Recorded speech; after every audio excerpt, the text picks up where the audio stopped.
Okay, so welcome to Imagining the Environment lecture series hosted by Oslo Metropolitan University here at Oslo. This series is a part of longer thought process that has gone into thinking about environmental histories and politics in South Asia and India in particular. Early on this spring semester, we've had a series called Perceptions of Environment, where we've had a number of people, especially early graduate career, speaking on different component of environmental politics and history in India. So this is a series that draws on, but also massively moves forward from what we've done in spring. This series brings together journalists, academics, and activists. It started in mid October, and in fact, Debjani was supposed to be our inaugural speaker for the series. But so far, we've had about 7 speakers who've spoken, and most of the lectures are recorded. So there is no need to worry if you've missed out on one or other. This series would lead up to the end of October with a book discussion of Camellia Divan called Misreading the Delta. And in this week, unlike other weeks where we've had one talk every week, this week has 2 talks. So Debjani's talk today, and then we have another talk by Mabel on Friday. I am Rahul Ranjan. I'm a postdoctoral research fellow here. I'm part of a project called Riverine Rights, where we look at 3 case study of juristic personhood in countries including India, Colombia, and New Zealand. Within this project, I have my own proposal that looks at the idea of environmental grief, memory, and religious ecology. Today, I'm very honored and happy to have Debjani. For introduction, Debjani Bhattacharyya is an associate professor at the Department of History at Drexel University in the US. And she's a non-resident fellow at Center for Advanced Studies at University of Pennsylvania. She's the author of Empire and Ecology in the Delta, The Making of Calcutta, published by the Cambridge University Press in 2018. And currently she's working on her 2nd manuscript, which is on climate futures past, law and weather knowledge in Indian Ocean world. She's also the fellow at Center for Advanced Study of India at UPenn, and a member of collaborative platform for ocean space and international collaborator in the Narrative Science Project at London School of Economics. So it's our great pleasure that she's accepted our request to speak. Before I'll hand over to Debjani, there are 2 ways you can ask the question. One is to write your question into the chat box, and I'll have the question read at the end of the talk. And the other way is to just use the emoji sign and raise your hand, and I'll have you unmuted and you can ask your question yourself. Debjani will speak for about 40 to 50 minutes, and then we'll have about 20 minutes for the question answer round. So welcome, Debjani, and thanks for accepting our request to speak today. Thank you, Rahul, not only for inviting me, but also for organizing this wonderful series. And so, which has been like, you're creating some sort of a resource for us who are trying to think about law, rights, and the environment. And this is a wonderful project. I think a lot of us are very excited about. So what I'll do is I'll first begin by sharing my screen.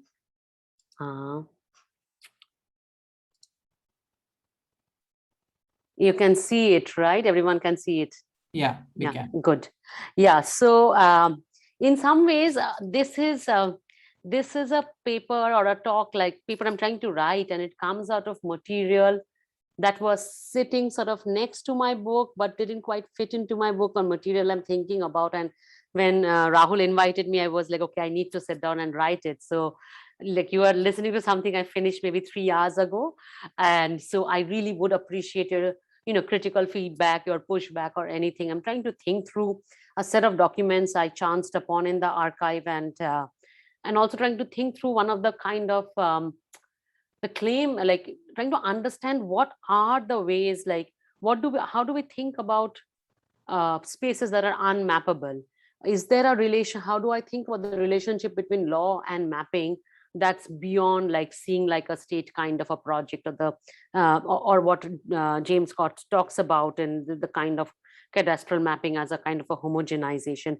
And I want to think like the relation between mapping and how it relates to projecting certain kinds of legal futures and therefore making certain kinds of land claims. And in some ways it comes out, for some of you who may be familiar with my book, and I'll talk a little bit about it, comes out of the work I did there, but it was very focused on one particular city, but trying to think in a larger kind of a framework for this region. But also there is, I will very admit, even as a historian, there is a slightly the impetus of this thinking through some of these materials has been deeply presentist. In some ways we are all witnessing what I call the SEZification, or the special economic zonification of coastal waters along India, definitely, but all over South Asia, both with the BRI projects, but the port building projects and the land grabs that going around. And I'm trying to think about here the relationship between law and these kinds of landscapes, where we either in this pictorial form, where we have we are faced with challenges of drawing it, or in some sort of a LSAT image over here, where you see that the lines remain kind of constantly blurry. And in some ways, like just I like to show this picture because it's of course beautiful, but it's also very scary. If some of you may recognize this is the island called the Bhasanchar, where the Rohingya refugees are being relocated currently from Bangladesh in the middle of the Bay of Bengal. And I keep this image, but we will talk a little bit in the conclusion. So having said this, I'll quickly begin my talk and look forward to your questions and critical feedback. In 1780, a landlord from Dhaka sought reprieve from paying revenue from the newly established Subedar, the revenue farmer, which was the East India Company. His contention was that during certain months of the year, he owned a water body and not a piece of land. Such transformation of the land beneath his feet nullified the East India Company's legal claims to any land revenue from the bodies of water that he owned. To quote his letter to the Revenue Board, the country, during several months of each year, is so totally overflown that all communication between the villages, except by water, is cut off.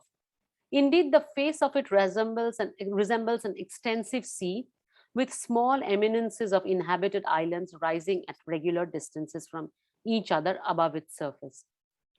During those months, therefore, the zamindars, or the landlords, are changed into samundardars, or proprietors of sea and water, and the duties that the government may expect them in the former character, that is the landlord, in the latter they cannot possibly fulfill. So there are many ways to read this, of course. Like, it is a very clever legerdemain by this landlord who is trying to sort of test the limits of ingenuity of his new subedar, or new revenue farmer, the East India Company. However, we can also read this differently and ask how these land waterscape in question generate new modes of legal, what I'm calling legal prospecting for ownership. And I'm drawing on the word prospecting definitely out of the mineral studies and mineralogical studies, to both hint at the experimental nature of the claims, but as well as think through the temporality of prospecting, where future claims are also embedded, future possible claims are embedded. Over the course of the next century, multiple attempts were made to claim certain kinds of legal futures upon hypothetical imaginations of mobile and seasonal tropical landscape in the eastern delta of the Indian subcontinent. This afternoon, I will try to think through some of those kind of instances and how these legal futures were projected, particularly through sketches and drawings made by, and I don't want to call them just maps, because I think maps kind of constrict our understanding. So I'll keep them sketches and drawings for the time being, made by law commissioners, revenue department officials, district officers, to explore the following questions.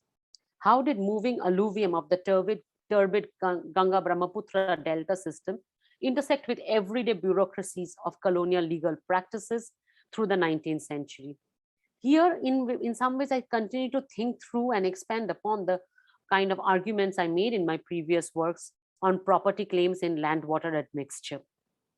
But I also asked what possibilities were opened up when agrarian revenue generating land turned into water. What happened when rivers shifted course and created new islands? While scholars have paid attention to the contestation on ground over alluvian and silty sediments, and I'm thinking through Nitin Sinha, Kuntola Lahiri, Gopa Shamanto, Rohan D'Souza's very seminal work on this. This talk wants to take seriously how these amphibious spaces created new diplomatics, that is, introduced new forms of paper reality, which in turn shaped epistemic virtues and truth claims about this. So I really want to think through the paper regime that emerges in the wake of new land formation. As I argued in my book, a shifting river, a moving water body, shape-shifting bogs are not necessarily vibrant matter with agency. And one may make those claims. I don't think it was productive to go down that path. But they were also not limits to capitalist expansion of this earth-hungry machine that was the East India Company, also known as companies, theorized as company state by Philip Stern. But these amphibious spaces, as I showed, actually became sites for legal ingenuity and forms of legal experiments in making land claims. So so let us return to this landlord from Dhaka who is thinking through what kinds of claims or what kinds of reprieve he can expect from the East India Company because of the muddy waters, as the title of the talk, muddy waters that he owned. He actually does not receive any reprieve. Curious as his case is, the novel legal argument about this geography and the novel legal arguments that this geography allowed him to make in the court, he was actually not alone. As Erika Mukherjee's recent work has shown that if we start exploring the district courts in and across the Gangetic Plains, they were full of these kinds of lawsuits that emerged in the wake of agrarian land settlement that happened in 1793. This agrarian land settlement, and it's called the Permanent Settlement Act. Most of the people in this room, I think, know it, but just in case for non-South Asianists, the Permanent Settlement Act was a physiocratic agrarian settlement that was experimented with in the eastern, the Bengal province of the British at the time. And the idea was to fix and stabilize rent in perpetuity and not leave it open to the vagaries of monsoon and yield. And the idea was it would create forms of yeoman farmers or like a kind of a good zamindar or good landlords or productive landlords. And I'm like summarizing like vast swaths of the scholarship, like that's been one of the most contentious, debated, generative areas of study, especially through the 70s, 80s, 60s, 70s, 80s in South Asian history. But it was a very big agrarian settlement act. And people have looked at the failures of agrarian settlement act by looking at the primarily at the nature of land ownership and how it was different, looking at the land market. Erika Mukherjee actually makes a very novel claim, and that's why I want us to pay attention to what she's saying. She says, she provocatively calls the permanent settlement, probably calls this was the permanent settlement of impermanent lands, and shows us how the seasonal landscape of the Bengal Delta revealed the Permanent Settlement Act to be nothing but an attempt, and here I quote her, to create legal fictions of stability over the unstable riparian landscape of Bengal. To follow her argument, she says, these marshes actually undid the 1793 Permanent Settlement Act of Agrarian Lands. And here she is actually going against a vast swath of established scholarship. And then she says, and it actually shows how the problem of moving waters meant that the district courts in Bengal were flooded with newly created property disputes, since the permanent settlement demanded above everything a boundary and fixed land grants. One may read back some of the embankment acts that followed in the 19th century, and some of us have tried to do that also with Land Acquisition Act and the Bengal Alluvion Diluvian Act as the company state's early encounter with this muddy landscape and trying to kind of control these muddy kind of landscapes through law. And here I want to say this is not an exceptional case. I know I see actually Franz Krause here, who's extensively worked on the European case over here, but also we know that in England at this very same time, and I've looked at that a lot, similar kinds of property cases were emerging in what was known as the Assizes courts. These are like these moving courts that are outside outside of London, not the established courts, where they were debating similar kinds of cases. One of the famous cases over here is the Wells Harbour case in Norfolk, where they were debating how kind of these silty spaces got created.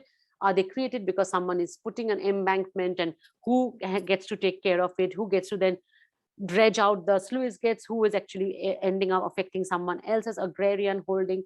So there is a whole slew of cases over here, because, and it emerges from how do we read this, what is often understood as a moving wall of mud. My colleagues who work in North America, and kind of these kind of spaces, or there's a silty space, especially in New Orleans, have said this was the time through the late 18th and early 19th century. Constantly the courts were flooded with these kinds of cases of new land formation in Atchafalaya in the Mississippi. And Ted Steinberg actually looks at some of these, not so much in the case of new land formation through kind of like this kind of islands, but what he does is looks at kind of ecological cases which puts a kind of pressure on the legal argument over ownership in his really, really wonderful book called Slide Mountain. So I just want to say this to flag that this is not necessarily a very one-off weird case that's happening in the Bengal Delta, but there's something interesting happening here. Indeed, as I show elsewhere, this was also the time when attempts were being made to standardize in India or in British Empire the writing and the formulation of property deeds, namely the pattas as they are known, and how they should demarcate boundaries. So below over here, you'd see a plan by Benjamin Lacombe, and anyone who's familiar with my book know that I wrote about this person in one of my chapters. And this is a plan where he is trying to make a land claim on the water. And let me explain very, very briefly what's going on in this plan. So this is basically his land grant that he gets from the company. And his land grant is bilingual. And there's lots to be seen. But what you also see in this bilingual land grant is the English section is far longer and far more extensive than the Bangla section. And there are two kinds of audiences for this, and he's trying to actually refer to two kinds of traditions of land ownership. And over again during this period, I see the revenue officials of the Bengal board will say we rule through the double fiat of custom of the land as well as of the crown in some way. So we are both the sovereign owners of land through the contracts that we've signed with the Mughal emperor or the Bengal, the Shiraj-ud-Daulah, but we also rule through the customary practices of the land. And in a way, you really see that kind of a thing being worked out in this document, because the top English part tries to follow what would be a property deed, what a property deed perhaps would look like in England, whereas the bottom patta is very much what a property deed would look like in Eastern India at this period. But what is interesting is what he is doing in this grant, in the written grant that I show you, he is trying to make a claim between the space of D and the space of G. And you see this line over here. He is trying to make a land claim for this area. And in the drawing, you see this is actually water. And this is a harbor. He gets an initial grant to build this harbor, and then he writes for another land grant. And over again, he has difficulty getting surveyors, because some surveyors are terribly scared. This is at the mouth of the Bengal Delta, what is currently Sundarbans, get scared of the tigers or the forested areas, go back. But a lot of land surveyors come and say this goes against the spirit of the orders, because I am a land surveyor. I cannot for the life of me survey water. And they go into huge debates about the depth and the depth of the water. Is it a land? Is someone being visionary enough to see land? Various kinds of things. But it is very instructive for us to see what's going on. The Revenue Board actually goes on to define what they called it, the space of water. And we have to understand, Revenue Board was not in charge of, they were territorial department, but they continue to call this the space of water in the land grant, and ultimately settled on demarcating the spaces with the alphabets, which actually this G and D you see is mentioned in the English document. It finds no correspondence in the Bangla document, Bangla Patta. And I do not know what the G and D is, apart from the fact that the only other capitalized letter with the G and D is over here, by the grace of God that he gets to own this piece of land, because we don't see this G and D. So by the 19th century, you do not see land being marked by G and D without a B, C, D missing from that. And there is something interesting going on over there. And if you guys have suggestions how to read this, I will give up my reading of the sacral nature of this land claim and try to understand it differently. But for the time being, I'm thinking through that. So in the plan attached with the land grant, we witness here for the first time attempts at drawing and demarcating property boundaries within water with alphabets, which will be used extensively over the next century. While Lakam's plans only use the letters G and D, the next century, with the professionalization of engineering, most diagrams used the normal A, B, C, D to demarcate points in a moving riparian landscape. And I say this is one of the first drawings to accompany a land grant. And I say this not with like full understanding of the archive, but I've been working a lot with Nandini Chatterjee, who is working on these kinds of pattas and land documents. And she has so far not seen any land grant with boundary markings from 1776. And with this kind of a pictorial representation of making a land claim, like with a line on water. So in a way, this is a very unique moment we are seeing in the kind of property claims that are being made. So in a way, we can say that drawing performed the role of seeing property. And when I say seeing property, I am drawing a little bit from Carol Rose's book, Seeing Property. And Carol Rose, who's a legal scholar, she made the argument is property is produced through persuasion, and drawing boundaries, among others, is thus critical work of persuasion, of not just claiming, but also persuading that this is my property. It does this work of communication. So I'm asking, how do we read these acts of drawing and sketching within legal documents that do not, and in Carol Rose's case, where all the drawings she looks at are drawings of boundary markings, where there is actually land and there are fences, and she reads fences and map drawings as boundary markings. So what I am asking is, how do we read these acts of drawing that do not necessarily depict the reality or on ground, but envision certain kinds of future projections? And for instance, in Lakam's case, everybody's very clear. There's a lot of debate, like this is not the reality on ground, is unrepresentable in the map. We cannot work with the maps as we know it to represent the Gangetic plains. It's just to fluvial, it's just to shifting. Then how do we understand these confabulations of space in the legal archive? And here's my tentative claim. I wonder if they can be understood as professionalization of ways of seeing. Perhaps they operate as models to make legal arguments for and against, and not necessarily as evidence. And I want to think through the space of like the work model and modeling does in the legal archive or the legal cases. Therefore, turning to both the drawing and their relation to the text, as we see in Lakam's case, opens new ways of understanding the projective powers of law within the imperial context. And this brings me to the second section of the paper that I'm writing, is which I call drawing like a state, or how do we think, what does a state do when it draws? Sketches and imagings such as these emerged in the paper archive of property dispute, especially in the case where existing maps fail to represent reality on the ground.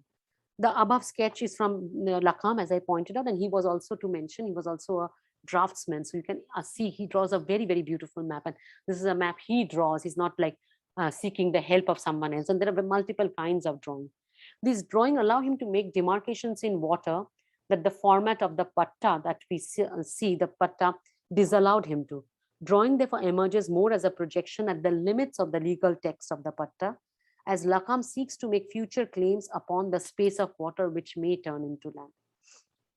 However, as I have shown elsewhere, the fluid nature of landscape in the Bengal Delta meant that seasonal alluvial deposits, land submergence, did not necessarily always disrupt the neat cartographic borders and lines on the property deed, as much as they allowed for embedding emerging provisions to claim and acquire land for the East India Company. In a way, the company state was able to fashion itself as a public and private agent in land, especially the seasonal riverine sediments in Eastern India. Indeed, and what I showed in my paper is by making very spurious claims about fordability, the whole argument of the land acquisition and the Bengal Alluvian Diluvian Act was that any land that is fordable, it becomes the owner's land. And if the land is not fordable, then it becomes the company's land. So if there is a fordable land close to my property, it's my land. But what was very interesting is the company always measured that land during high tides when the land was not necessarily fordable. So it's like the diurnal nature of when you measure can actually allow you to make land claims where perhaps there was no claims. So I called those forms of emergency, embedding emergency provisions within the law. Uh, so in a way, the company becomes, as I said, a public and a private agent in land. And South Asian historians have theorized the company as a company state, as a joint stock corporation, as a ruler. What does it do? And I want to think, and I've tried to think of the company also as a land developer and land promoter, something we actually encounter very strongly in the 20th century archive.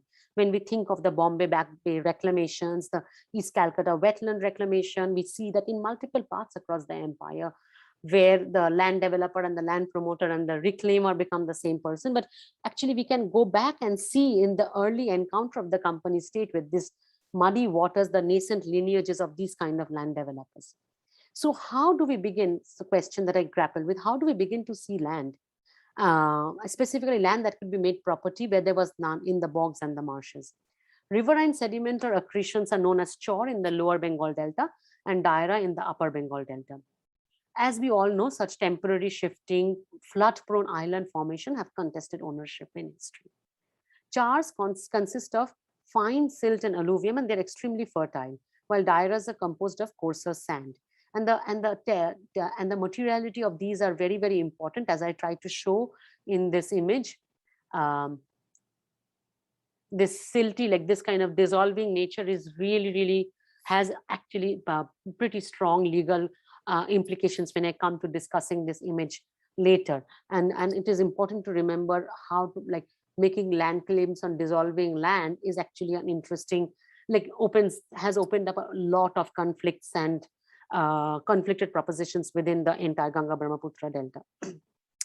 But the status of them as kind of, they had multiple iterations as property throughout, like we can date them back to 1500s in some way. It's not like the British came and first saw them as property, but the status as state acquirable lands within property was only concretized in 1825 with the Bengal Alluvion Diluvian Act. And that is where, in a way, that act sort of concretizes certain forms of emergency provisions within these laws. And we see the fatal fallout of these emergency provisions when we look at what's going on currently in Assam, what's going on in the lower Bengal Delta with what I've called the SEZification, and maybe what also we may talk a little bit about what's happening in the Bhashan Chor in the Bay of Bengal. The Bengal Alluvion Diluvian Act thus standardized not just administration of such spaces, but also shaped how the state came to see these spaces. It should be noted that such lands today are sometimes also known as Bara Zamin, and that's what Kuntala Lahiri and Gopa Samanta's ethnography shows, how the nature, how the sediments, which are called chor, are often now, depending on what sort of claims one can make, are called Bara Zamin, Bara standing for BADA, Bengal Alluvion Diluvian Act, land, and Zamin means land. So the name of the act has become synonymous with these sediments. Geomorphologists define chors as sandbars. Some older chors have become permanent, while some appear and disappear overnight. Most chors take 3 to 4 years to rise above high water mark, and this temporality is critical to the shaping of the legal instrument of acquiring these land waterscape. So how a papery regime of ownership was imagined through these hypothetical models and sketches at an imperial scale is best illustrated by the afterlife. Let me just go to this. Afterlife of this act, which was almost half a century later. And this is the bill that was being debated to define and amend the law relating to alluvial islands and abandoned riverbeds in 1881. And this is a 72-page act with lots of dissent in this 72-page bill with multiple dissents coming from all over. And I have pulled out some images over here. I will talk about them individually later.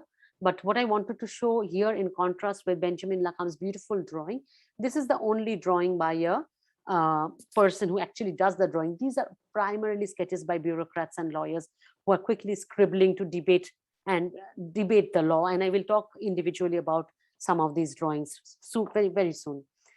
If the fluid riparian landscape of the Indo-Gangetic deltas necessitated the introduction of new forms of legal instrument, that the Bengal Alluvion Diluvian Act, we see how they were being turned into a primer for hypothetical shifts in land and water in order to delineate new territorial features across dry, wet, semi-arid, mountainous, and coastal spaces in the Indian subcontinent. In 1881, the government of India decided to pass this bill pertaining to lands gained through the movements of river, and attempted to standardize adjudication of how to settle riverine boundary dispute and claims to land following the accretion of new islands. Turning to some of the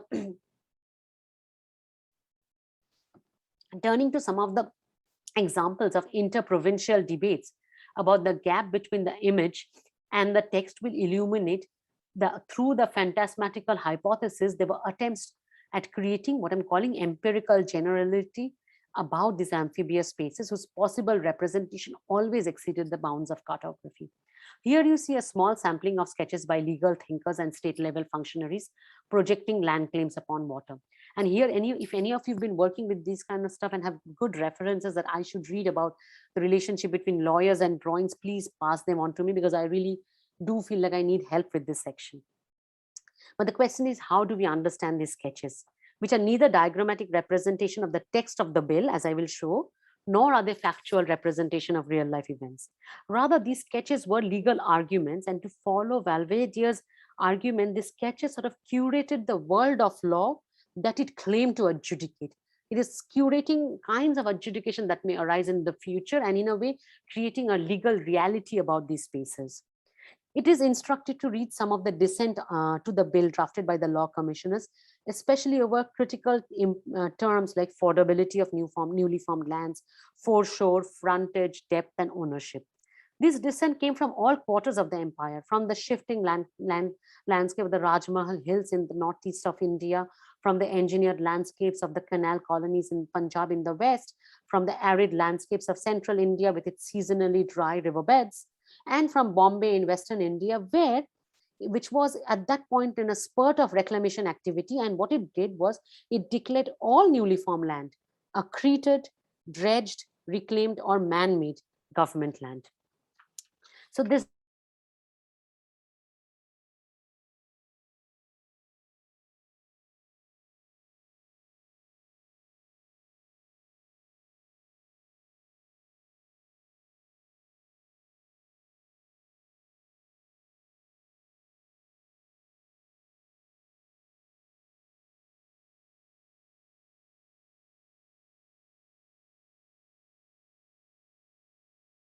riverbed emerges, the island, we follow the equidistance rule, and the island that is closest to the river bank. Is my internet is slow? Can you guys? Yeah, okay? you're back. You froze in between, but it's all right. You're back. Yeah. Okay. So what the text says is, once you draw this line, and if you follow the rule of equidistance, the person who's closest to the island gets the property, and the law says in this case B gets the property. But at the same time, the law says if the island emerges, and then the law also says if the island emerges in the waters of A's property, A gets the land. So now F.C. Berry, who is the officiating secretary, points out that the rule proposed for deciding ownership of the newly formed island by natural causes in a river, and natural causes is really important over here, was not perfect. While the rule of equidistance might allow the owners of the nearest bank to lay claim on the island, depicted with point B here, the alluvial bill adjudicated the land claim through riparian rights, offered the land to the owner in whose waters the island was formed.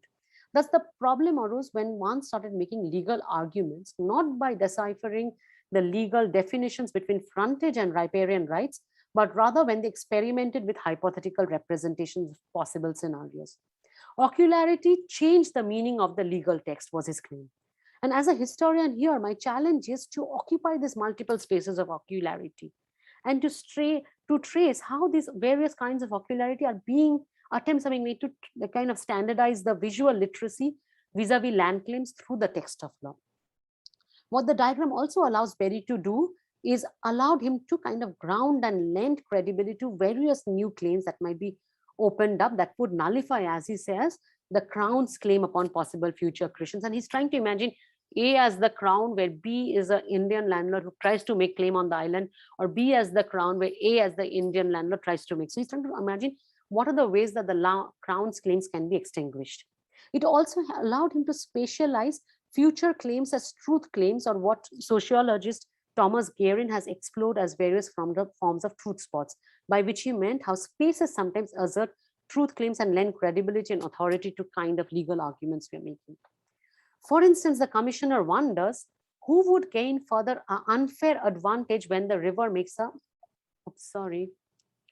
when the river makes a sharp turn by either of the boundaries. Would that result in the creation of new occupancy claims upon the island? And and here he's trying to understand if this is A's property and B's property, and if you were to draw a line in between because the river has made a sharp turn, what happens? He forces multiple problems in the case that can only be solved, as he says, by diagramming.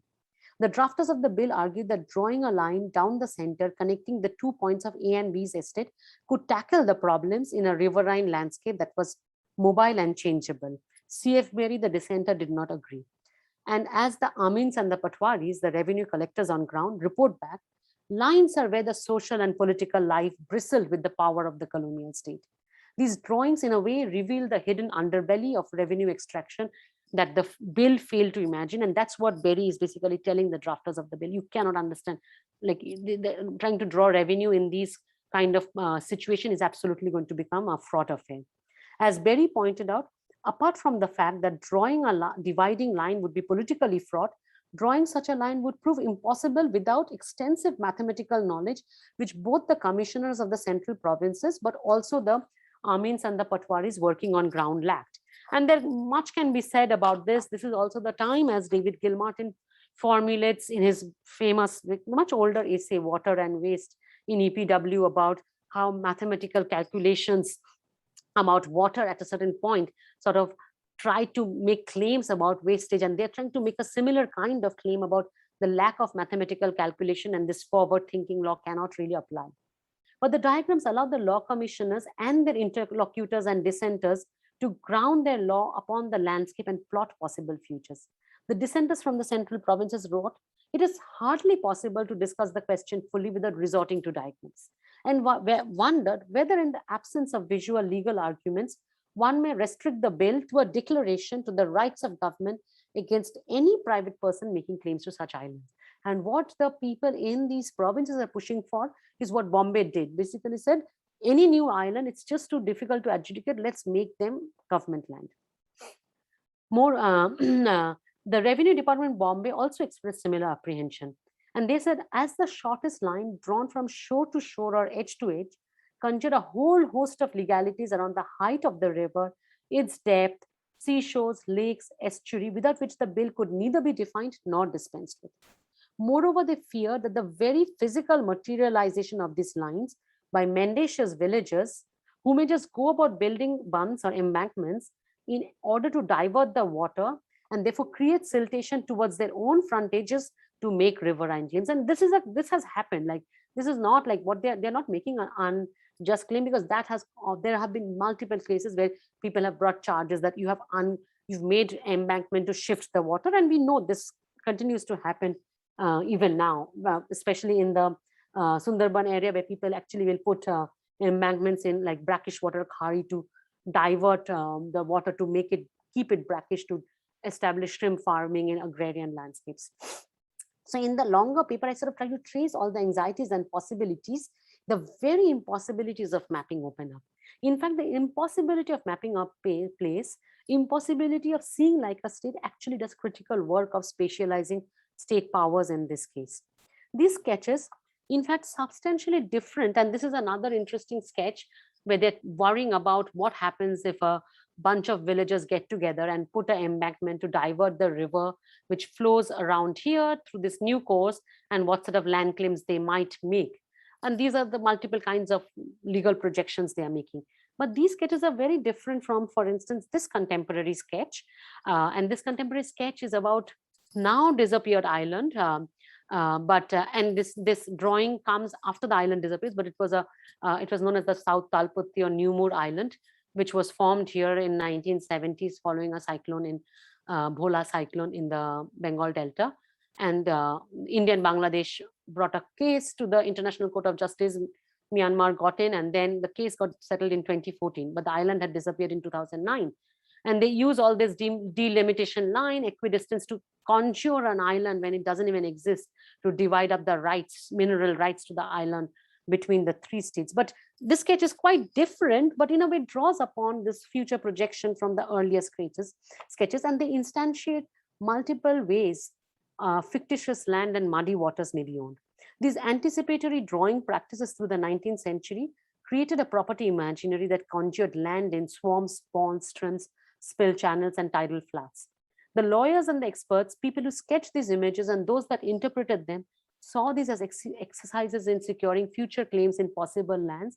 And therefore, I use the term prospecting at the beginning of the talk. These imagined landscape, not just property boundaries, property markers and boundaries, allowed for legal abstractions or generalities that created epistemic values and made certain future claims possible while extinguishing other claims. And as I hope to have shown through these pictorial legal projections, the people engaged in drafting and revising the Alluvial Bill of 1881 curated a particular legal world in order to adjudicate extraction of particular forms of landed value in these watery spaces. So with that, I will thank you and I will stop sharing, and I look forward to your question, comments, critiques.